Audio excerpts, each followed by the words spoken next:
Welcome to Lee County Pod. Good morning, everybody. Today, Pete Malignick is going to introduce our guest. Pete, would you please go ahead? Thank you, Jack. I am with Jonathan Sena, shall I say, Mayor Jonathan Sena of Hobbs, New Mexico. Yes, sir. Jonathan, good to be with you again on our second podcast. Thank you. It's an honor to be with you guys. Y'all are a lot of fun. And the big difference is on this one, you are now the mayor, and we're sitting in City Hall having a podcast from City Hall. Absolutely. So you were going to say a few words about just the billboard that you were talking about that people have. Yeah, we can. And man, first of all, it's such a pleasure to be with you guys. Thanks for having me. Y'all are a lot of fun. You're great conversationalists, and of course, I always want to call you Professor Maladnik from my. I had, of course, when I went to the junior college, I had Ms. Morrow, who was later Ms. Jimenez, and then I had Mrs. Cannell. Professor Cannell, and then of course I'd always visit. I'd see you in the hallways and we'd visit, and you were great. And so thanks for having me today. I've been serving as mayor since January. There's things I've learned. There's even the news Sun. They asked me questions. I think I have even better answers now than I did because I've had time to think about it. But good things are happening in Hobbs. I've never been more excited about our future. We have the best staff anywhere. Great people. Of course, we represent the greatest people in the state of New Mexico and Hobbs. Democrats, independents, Republicans, people from all walks of life. And man, I'm excited about Hobbs. And so we can visit about some of the things. There's some great things happening in Hobbs.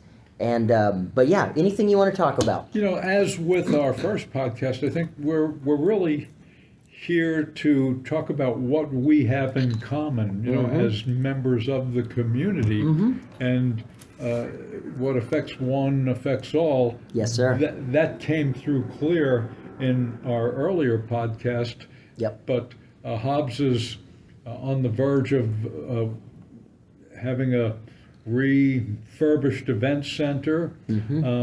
There's a dedication for a park later today, a Veterans Memorial Park. We're about to get a new police chief, and I know that there's a new school going up in the Del Norte area. Yes, sir. And so there's a lot of good things happening. Excuse me one second. So I have a question. Yes, sir. Sorry, I'm fighting some allergies here. That's So fine. Oh, gee. What's it like sitting in the hot seat? Well, there are some things I'm learning as mayor, but I think my time as a city commissioner, my time as a county commissioner, a liaison to the ALEA board, even chairing, I was the chair of the hospital board for Covenant for some time. So I think that, and serving as a pastor for 20 years, and even my training as my bachelor's degree in accounting, my master's in business administration, leadership training at Harvard, all of those things I believe have helped me to become a better leader. Even now serving, I'm a different leader than I was, hopefully a better person, a better leader than I was even 17 years ago, because now I'm a husband and a father, which when I first served as a 27-year-old in 2008 on the city commission, I was a single guy. So I've learned a lot since then. And so now there's different pressures, but I see them less as pressure, more as opportunities. I love what's happening at Hobbs. I love serving as mayor. It's one of the greatest honors of my life. After serving as a husband, father, and pastor to young people, one of the greatest honors of my life is serving as mayor of this community. And so there's great things happening, and I will say this. Even running for office, my philosophy, and this is important to our conversation, my philosophy as a mayor, and even as previously as the county commissioner, city commissioner, is always looking for that common ground.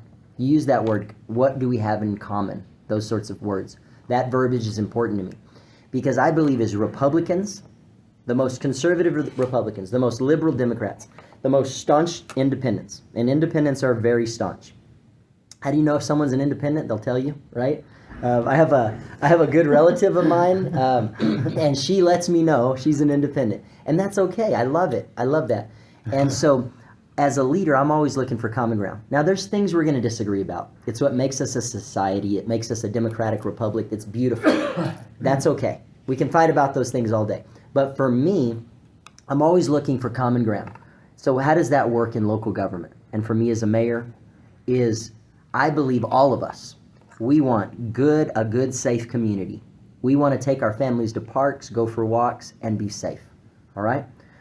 We want to be safe. We all want a good economy. We want good jobs for us and for our families. We want our kids to have a better life than we had. Liberals, conservatives, everybody wants that.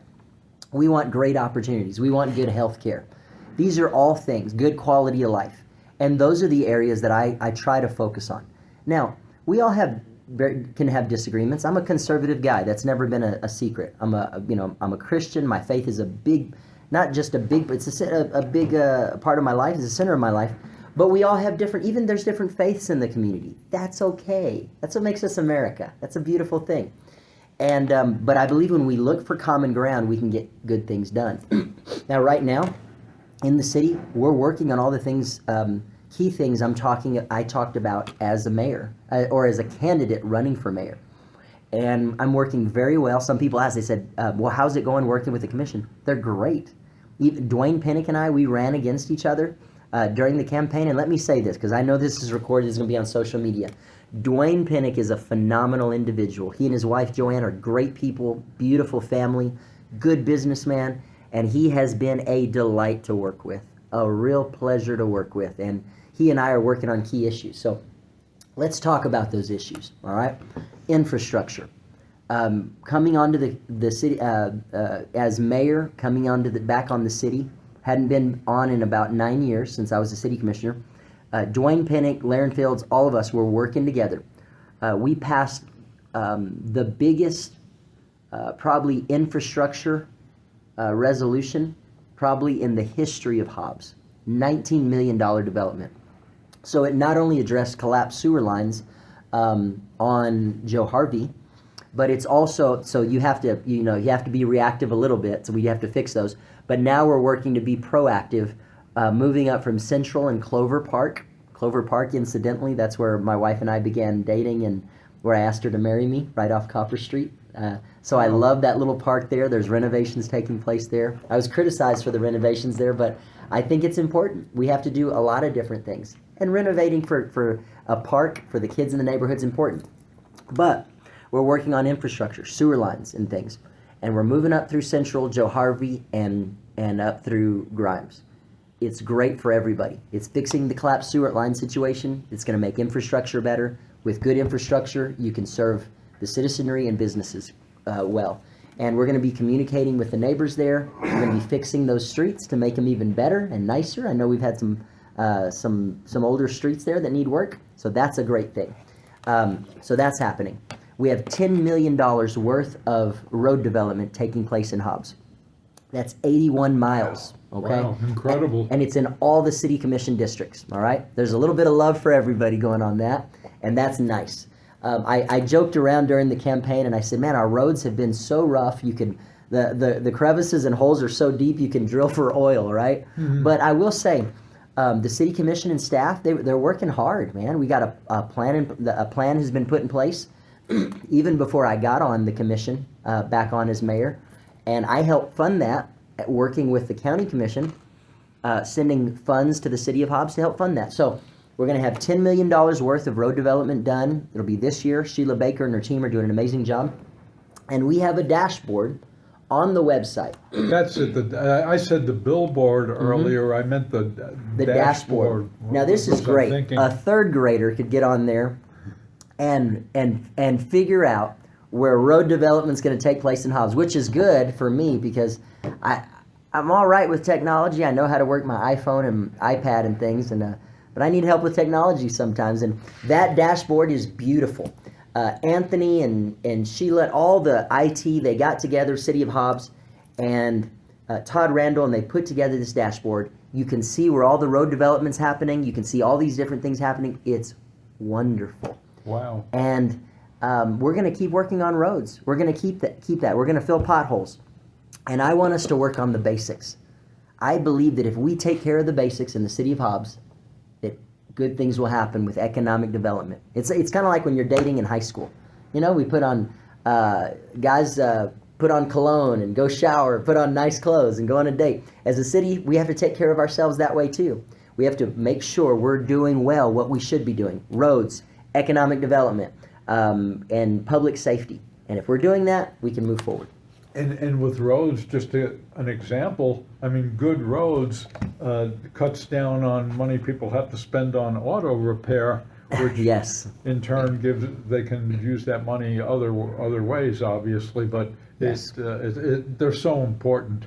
And you know, thinking of that, and Jack and I were talking before you came in too about the difference between demolishing a building and refurbishing a building, and I guess you leave that to the structuralists. Yes. You know, there's a bank on the corner of Lovington, well, an old building. It's been abandoned ever since I can remember, and it looks very solid from the outside.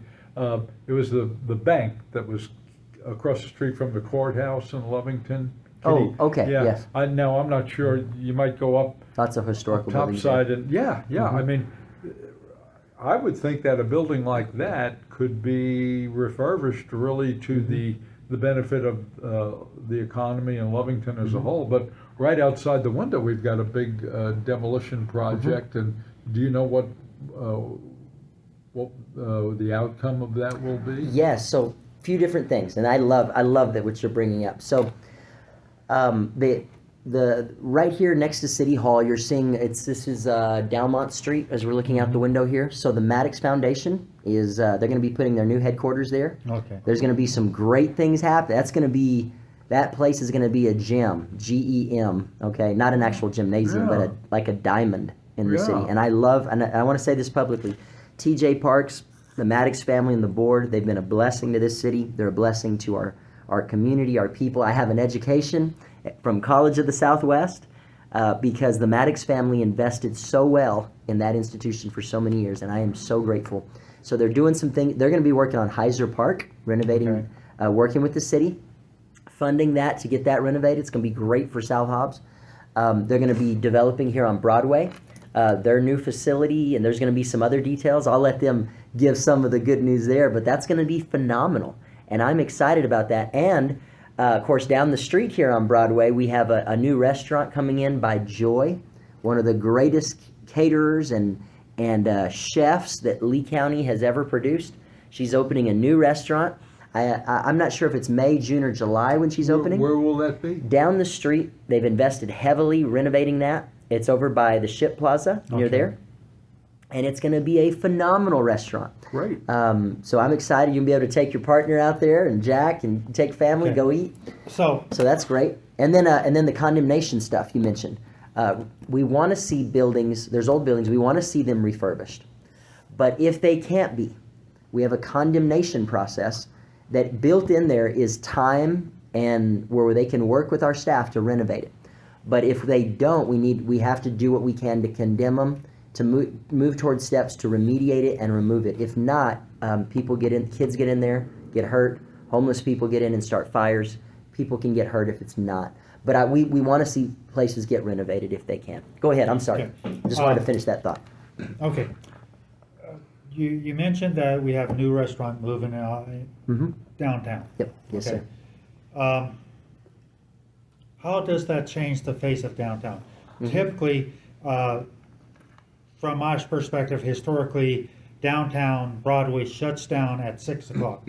Mm-hmm. So, does this restaurant presage a shift from just business hours to a more extended hours where downtown it becomes a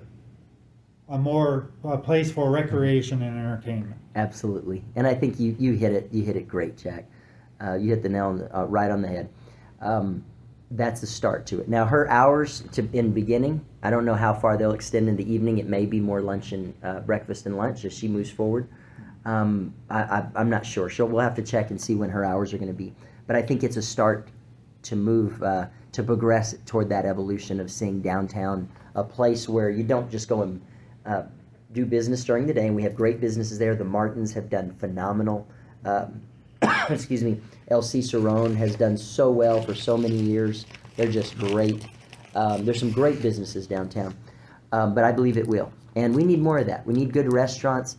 And Lorena Chavarria is with an organization called, taking steps forward, called DIA. It's basically Main Street Hobbs. Mm-hmm. And I'm excited about that because I think she's building relationships with the nearby community, local small churches nearby. Hey, my church is about 5 blocks from here. Mm-hmm. But the more we build up restaurants, the more we can build up housing. When I was on a city commissioner many years ago, we partnered for affordable housing and worked with the American Legion out here and the homes there, Rosie Olguin's grandparents, and we got a new housing development here. It's been great. And on a side note, I don't know if y'all knew this, you probably did, but I'm told that in the 1950s, Elvis Presley actually went to that spot where the old American Legion was, that he went twice there. Wow. So I looked that up online. It was kind of a little hard to find, but anyway, kind of interesting. The building's not there anymore. But we got to keep working on housing, keep working on restaurants downtown. But I think Lorena and the Maddox and others are helping this. And the Ship Plaza renovation at the Maddox is, they're funding that in partnership with the city of Hobbs. And again, the Maddox are great partners, and they've been a blessing, and I'm nothing but grateful. And, you know, in a sense, people drive through Hobbs and they see the buildings and all, and if they see things are taken care of, things are happening like the project with the Maddox Foundation headquarters going up, you know, it's a sign of prosperity. It's a sign that citizens care about their city. Yep. You know, it's a visible sign of it, and I think it's so important. It is, and when we're taking care of, like as I mentioned a while ago, when the city of Hobbs is taking care of those things we should be doing well, utilities, water and sewer and roads and public safety, it makes it to where a business wants to work here. And people have talked for years, and you've heard this, Jack and Professor. People come in from the Carlsbad Highway or come in from Seminole, and they say, well, Hobbs is beautiful in some parts, but we're not seeing some of that as we come in. We're just seeing some, we're seeing mesquite bushes or some industrial facilities. So I think one of the things I'd like to see in the future is us work on Taylor Ranch. I think too, it not only could do quality of life, could check that box, if we plan it well and partner with the schools.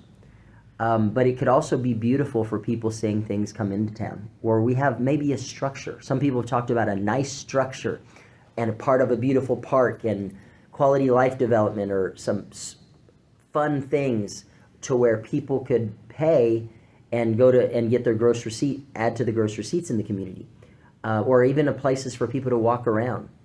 Now, I think those port of entries are going to be very important to develop, especially Taylor Ranch. I was on the commission when we bought those pieces of land in 2009 under Mayor Reagan's leadership, and then again in 2012 under Mayor Cobb's leadership. And I want to see something good happen for the neighbors in Southeast Hobbs, East Hobbs, north, kind of that northeast that runs into, the Seminole Highway there. I think it'd be good. We may need to look and see what our options are. To do something big and significant, it could be that we need a community plan to where we look and seeing at something big and beautiful and amazing that we actually vote on, like a bond or something that could make it extraordinary. We see how that goes and what the community wants, but I think in the next 4 years we need some movement on that, and that's one of the things that needs to happen. We'll see how it goes. We also need to stabilize our budget. Now, I'm a nice guy. I'm a positive guy. Y'all know me. But in 2019, when the state of New Mexico passed House Bill 6, they took from us about $15 million a year, and we're going to work with it. We're not victims. We're not going to cry about it forever, but the state of New Mexico put us in a pickle financially. And the management of our staff with the finances, is better than I knew was possible. They're incredible. They have managed the money well. They are working with the resources they have better than I thought. The revenues coming in are worse than I thought because of the House Bill 6. And so we're going to have to find a solution to that. There's different options we can look at, but we're going to have to find a solution to that. We're working through the budget now. But I will say the blame goes on the state of New Mexico. They passed that bill, and they hurt the people of Hobbs because $15 million less every year means that it's less for Democrats, Independents, and Republicans. Sure. Hobbsans it's less money for all of us for roads, for police and fire, and to renovate those things that we have in place to serve the people. Why did they take that money? Well, here's what happened, and I always like to believe the best about everybody. I have friends on both sides of the aisle in Santa Fe, God bless them, but state of New Mexico did really bad on that, and they hurt us terribly. Here's what happened. They saw that many companies like Amazon and others were selling products in New Mexico, and the argument was we're losing out on that tax. So the argument was, let's change the tax structure so that taxes are paid on point of destination, okay? In other words, when an Amazon package comes to your door, they're paying tax to gross receipts tax or whatever to the city of Hobbs or a place out on Katy Lane or wherever. They're paying tax at that point of destination all over New Mexico. So the people of New Mexico will not lose out on taxes, okay? That's fine. But when they did that, the consequence of that was all those oil service companies that are located inside city limits and businesses that do business here, they do service out in the county, outside of city limits, maybe in Reeves County near Pecos, maybe in Eddy County. So those tax dollars stop coming to Hobbs, even though they're located here. And one of those businesses might be worth, I'd have to look at the numbers. They could be worth many super Walmarts. The city, when that tax law came into effect, it hurt the city of Hobbs, it hurt the people of Hobbs, and we're going to figure it out. We're going to do what we have to do. If the people of Hobbs will work with us, we're going to figure out solutions. We've got to do something, and I think we need to figure that out before September, because I don't want to be for me as a mayor, I don't want to sit around and complaining about this 3 years from now.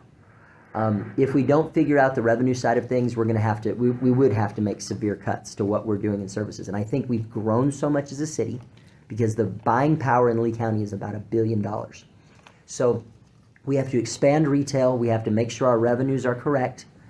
And if we can figure that out, I think we're going to continue moving forward because there's a lot of companies looking at Hobbs right now, a lot of businesses. If all of them come in that we're having conversations with right now, I can't say everything, but I'll say this. If they all come in that say they're coming in the next 5 to 10 years, Hobbs is going to be, I think we're going to be like a smaller Midland or Odessa. I think we're going to get to the next level, and I'm excited about that. So we're going to do our part with the city, but there's good things happening. There's exciting things happening. We're going to work through the challenges. That's what we do, but we'll get there. And hopefully, too, with the completion of the event center project, that will help draw more people into Hobbs to spend more money here. Absolutely. Before I left the county commission, and I'm so grateful for people like Dean Jackson, for people like Gary Eidson and Brad Weber and Pat Sims, all the guys I worked with on that county commission. They're good people. We worked on a lot of different things. We worked as a team when I was a county commissioner. We're working as a team on the city commission. We're working so collaboratively. But before I left the county, we were doing better with our finances, and we were working in Lovington. We're doing things in Jal and Eunice and Tatum. And I said we looked at the event center, and I love what former chair and county commissioner Dean Jackson said. He said we either need to sell, and we were talking from a county perspective. He said we either need to sell the event center and get rid of it, or we need to do something with it.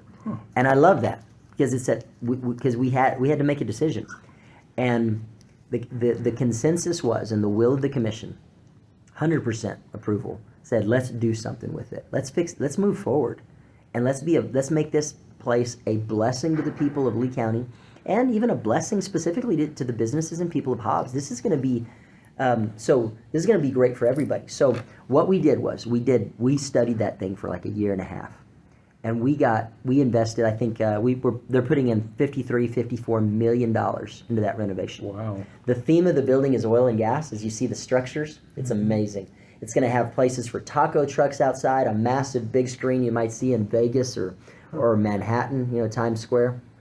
Beautiful facility. The road is going to change a little bit to go in to flow a little better with the core. It's going to be a blessing for the core. It's going to be a blessing for the people of Hobbs. It's going to be great working collaboratively with Ken. I'm probably mispronouncing his name. I like this guy, Ken Goetz, and everybody else on their team at Zia Park and Casino. It's going to be great for them. It's going to be great for the hotels and restaurants because we're going to get better programming in there. The leadership team out there is amazing at the event center. So we get that going on, better concerts, better things planned in the future. Going to be a great investment for lodgers tax. It's going to be good for everybody. What about on a different note, Jonathan? What about the homeless situation at present? How is that changing? Well, I think for a long time that has been a challenge, no doubt. We're a warmer climate, so it's probably been a little better for people, minus the wind, right? But as opposed to like up north during the colder winters. I personally think we have the best weather in the country. It could be a whole different podcast, but it's pretty great. It's pretty good. The weather's pretty mild. When I was a kid, I didn't used to like the spring because it was so windy. I love it now. I love it, and then the evenings are amazing. It's pretty great. The wind is a factor, but we don't have the wind storms that they have in the Midwest and Oklahoma, places like that. But, you're right. And getting back, that same blessing, in a way, makes homeless people gravitate more, and we, of course, as citizens, need to deal with that. You're exactly right. For their welfare and the welfare of the community. Absolutely. And some years ago, I took a group of student leaders, and we went, and I would say to study, but that was we wanted to get involved. We rolled up our sleeves and we got involved with the Dream Center, which is Matthew Barnett's nonprofit in, I believe it's in the Silver City area in Los Angeles. And we went 2 years in a row. And we spent some time on Skid Row with the homeless population there and serving the community. It was phenomenal. And I think it gave me a fresh perspective that helps me now even as a mayor. Because I think it's as so many of the issues are in Hobbs and around the country, it's not a silver bullet. That's one silver bullet or one solution. I think it's going to be several things. We have to continue to work with our nonprofits. I think Mike Ratcliffe and the board out there, Megan Mooney, and all the board at Isaiah's Kitchen do an amazing job. And we have to continue to part with them. Nick and Maria out at Salvation Army, they have a great thing going, serving the homeless population. They feed them. They provide a safe place for them. They can shower. It's amazing. The Maddox Foundation, I believe, even invested in their showers and things. It's amazing. We have to keep moving forward. We haven't solved the problem yet, but we have to do that. And I think part of the thing is we have to look at different things. One is an idea, and I think Commissioner Pinnock had brought this up before. There are actually some cities that specialize in it and have even greater resources than us. So one idea is not to put our problems off on other people. People are never a problem, but to find the help people need. Could be to get them transported to a location where they can get the best service possible. But on the other side is, what do we do here? Well, part of it's working on the behavioral health element. Not everybody who's homeless has behavioral health concerns or issues. Sometimes it's just financial. Sometimes it is, and it's harder for them. They've fallen on hard times, and they're doing the best they can. So we need compassion as a community, but we've also got to make sure things are safe for neighbors and families when they're walking by. Because if someone is having behavioral health concerns, they might not be where they need to be mentally or emotionally to be able to interact well, and they could hurt themselves or others. So we need to protect our people. That's the number one job of a government. And help these, somehow have the resources to help these people help themselves. Exactly. And so that means increasing our We have to continue to look for opportunities with Nicole Chambers and at the Guidance Center, because they do some great work with emotionally challenged individuals in our community, or mentally challenged individuals. The other thing is, we have to continue our conversations with the county and continue that collaboration. Before I left, on the county commission, we had committed $30 million to building a behavioral health facility that could help with these needs. Now, we know you can never build your way out of a problem, okay? Last summer during the campaign, I said, you know what, I need to study this issue better. I visited with Mayor Cobb, and I said, you know what, I need to study this issue better. So I flew to Miami June of last year, and I said, let me go see what they're doing. Because Miami, even Albuquerque, is seeing some really good things happen. So let's talk about this for a second. Miami has some great things happening, behavioral health-wise. And they built a facility that they hadn't finished the full use of, gotten the full use out of it yet, but I went to learn, and they're doing some good things, and we want to implement some of those things. And one of the ideas, and I forget the exact term, I'll call it a community response team. We're looking to begin with one person, and we want to see it grow, is to engage behavioral health community better, is forming this team, and we're going to start this fiscal year. Albuquerque's doing it. Miami's done it very well. They're the gold standard. And what you do is you have mental health professionals and clinicians who work for you, for the city of Hobbs. They would be under the police department starting, but eventually we'd like to see it evolve into their own department. And here's how it would work. Someone calls the 911 center, the Lee County Communications Authority. So we have a problem out here. And they ask the right questions so we know how to allocate the right resources and the right people. And theoretically, someone from the community response team would show up. And if they see and discern, based on the questions that were asked and things in the situation, that it's a mental health issue, they could come in and say, hey Fred, how you doing? You all right, man? You got somewhere to be tonight? Hey, Yeah. have you taken your meds? Not with flashing lights. Now, there's a place for that. Rapists and murderers and arsonists, those guys got to go to jail. We have to make our community safe. Absolutely and most certainly. But some people don't need that. Some people need someone with training and compassion who can come in and go, hey, and can de-escalate. Now, all of our police officers, hey, I need that too. De-escalation training is good, but someone that can come in and connect them to the right resources, maybe to get to their brother-in-law's house to sleep on the couch for the night, to bring down the temperature, or to get to the right mental health facility, which we would need to build later. And so that's part of it's a big conversation. So A number of years ago, when I was in the citizen police force, in doing ride-alongs, I witnessed an incident like that firsthand, where somebody who had been in Afghanistan and the military was off his meds and acting erratic, and Sure. Two police officers went to the residence and they calmed the person down. I mean, it initially looked like, from my view, sitting in the patrol car, as a very volatile, dangerous situation, and it gave me a good idea of what police officers have to face on a daily basis. And my God, they need all the support they can get. But these two officers, they calmed this person down, and everything. They were the solution to the problem. And we do need more of that. Probably as a society, more compassion, more resources. But we need to wisely manage our money so that we're allocating the right resources. So if someone's struggling with behavioral health, we don't need to get them into the justice system. That's for someone that's struggling with mental health issues. I know that can be safer or better for them than being out on the street, so they don't harm themselves. But that's not always the best thing, and they need the appropriate help. Yeah, thinking of the resources, I believe, and you would know this, that in back of the Covenant in Lovington, that's where I go.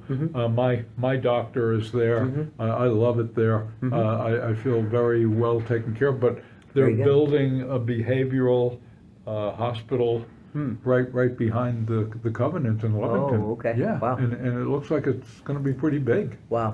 Yeah, I Well, there- believe that's what it's going to be. Oh, okay. Well, man, it's a great thing, and I think when we talk about behavioral health, and this can lead to the next thing that we could visit about, but I think even veterans. My dad was a Vietnam veteran, came back from the war. Me too. Yeah. Okay, you served in.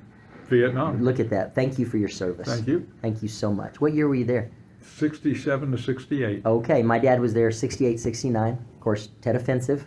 Yeah. 68 Yes. was probably the worst year. Oh yeah. Maybe the whole war. I remember possibly. the Tet Offensive very well. And Yeah. when great American heroes, Professor, like you and like my father, came back from Vietnam, and my father was drafted, right? So many were drafted, but he answered the call. He did what his country asked him to do, and he did. He went and he served and he made it out. And when he came back, he was proud of his service. He did what he needed to do. He was glad to be home. He was glad to come and get a cheeseburger. But immediately when they landed in Sacramento, there were protesters there protesting them and treating them very badly. So he was proud of his service, but he wasn't always excited to tell everybody that he was a Vietnam veteran, which is a shame, and because they were treated so badly, and they weren't talking about PTSD, and so there were soldiers that didn't get the compassion and didn't get the support they needed. And nowadays we've learned from that. And my dad, thank God, he had good people that helped him grow in his faith with God and helped him channel his energy toward positive things, where my dad is my pastor, my mentor, my best friend. He's still in my life, and he is a positive member and leader in society, and we need more of that. And I think we need that level of support and compassion for our police officers and firefighters. They need that support too. As a Vietnam veteran, too, I'm very cognizant of the traumas that people experience in a war, and I get the idea that throughout our country, a lot of the homeless people are veterans who Yeah. had been traumatized in various ways and had been negatively impacted from that, and Absolutely. are out on the streets now, At the end of the day, they're human beings that have seen things that are very hard to deal with for anybody. Now, you think about it. I mean, you're probably a teenager when you went to Vietnam.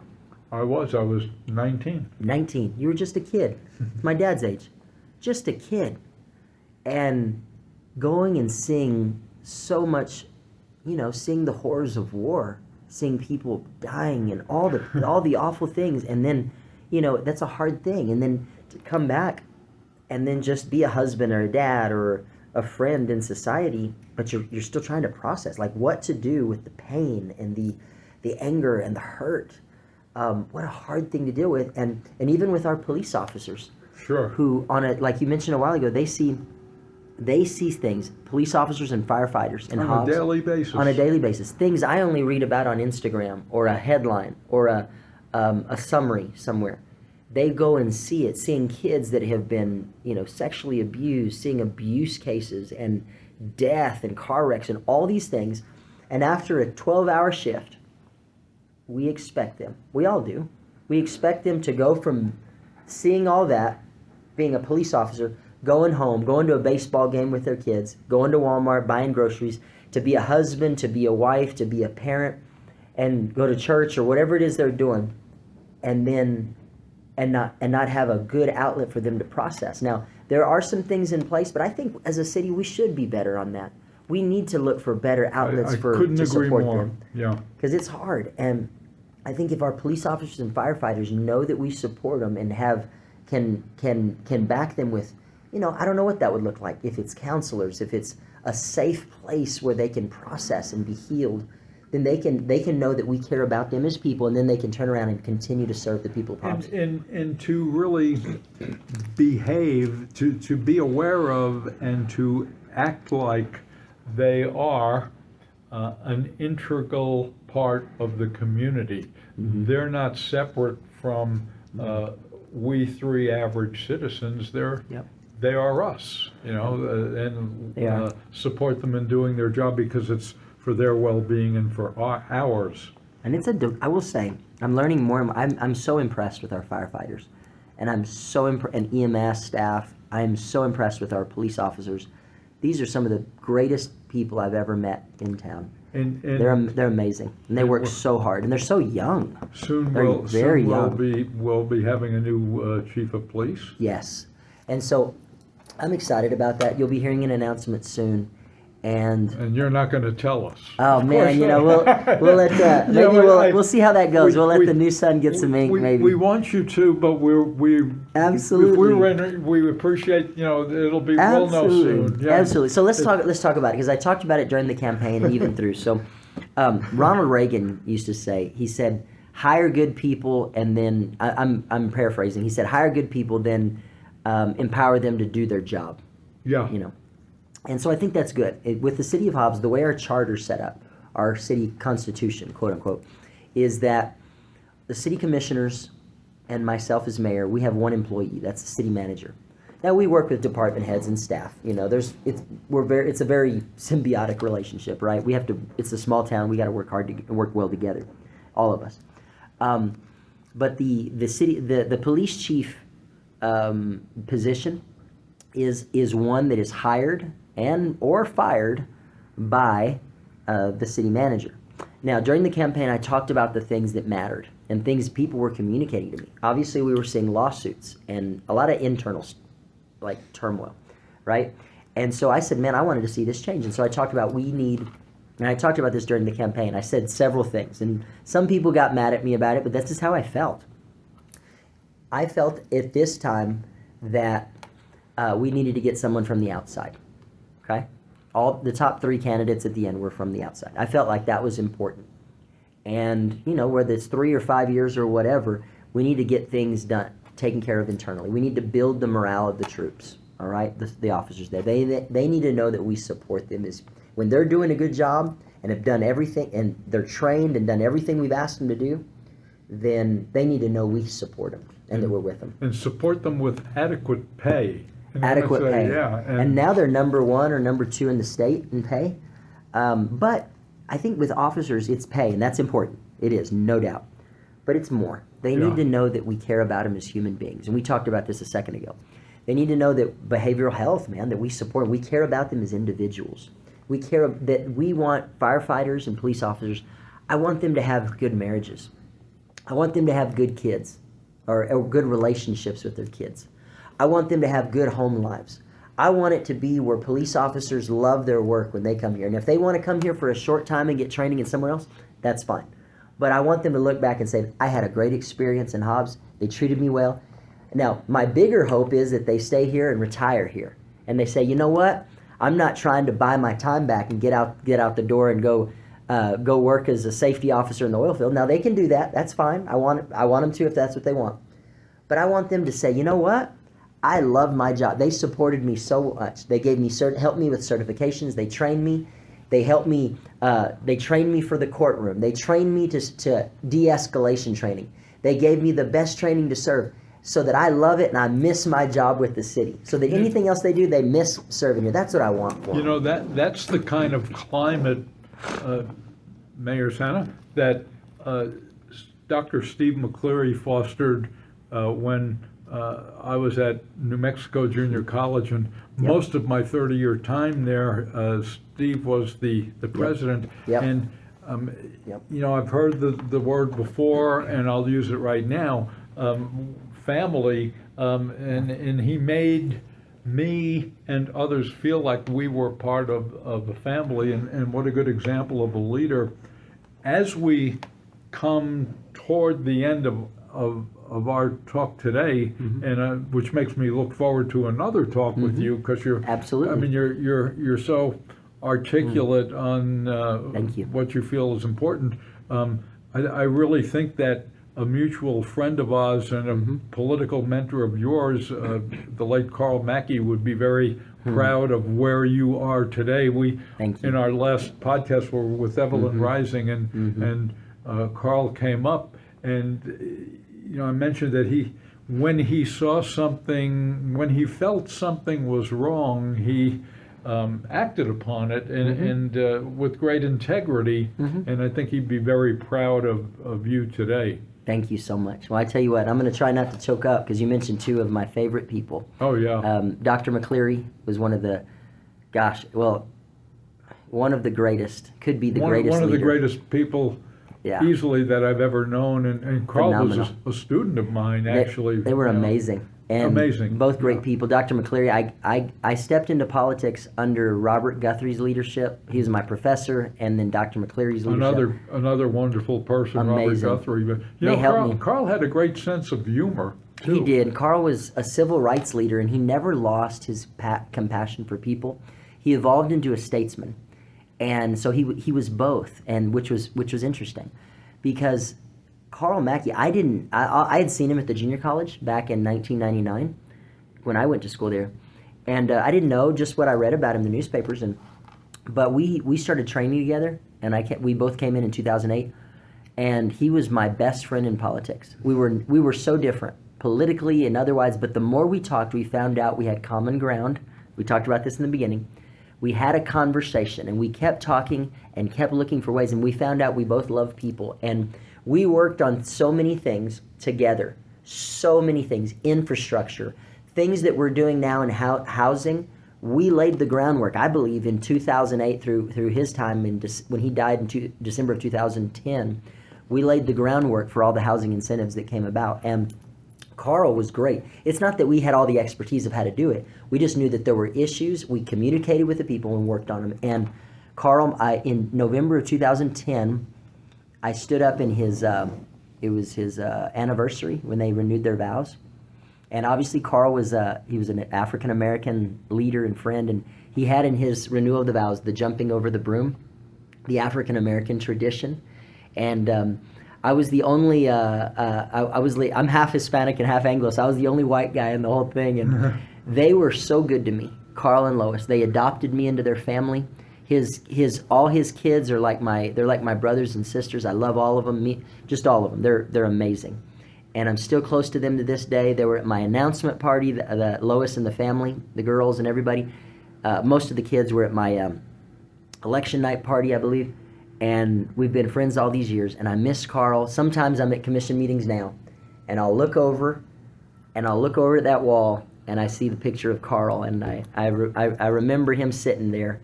Next to me on the roster, so I sure miss him. He's a great man, and I hope to make him proud, and hope to see him in heaven one day. I know I will. Yeah, and it reminds me that nothing comes from nothing, and Jack and I were talking about history a little earlier, and history's certainly more than a bunch of facts and dates.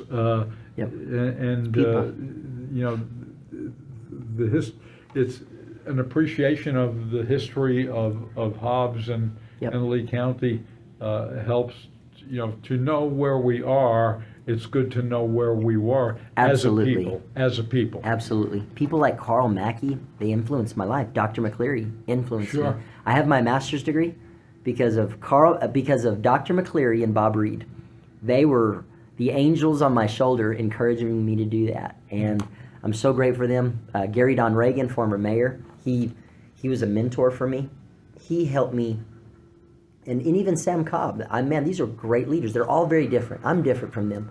We have different personalities, but these are great people that influenced me. Even Marshall Newman, one of our former city commissioners. Marshall Newman was fun, and he always set up an action figure of Captain America at commission meetings, and I even gave him a Captain America shield one time, and kind of a toy shield, and we had a great time together. And I miss those guys. These are great people, and I'm working hard to live in their legacy and to stand on their shoulders and what they built to move Hobbs forward. Right. All right then. Thank you. Thank you for joining us today for Lee County Pod. This is Jack signing off.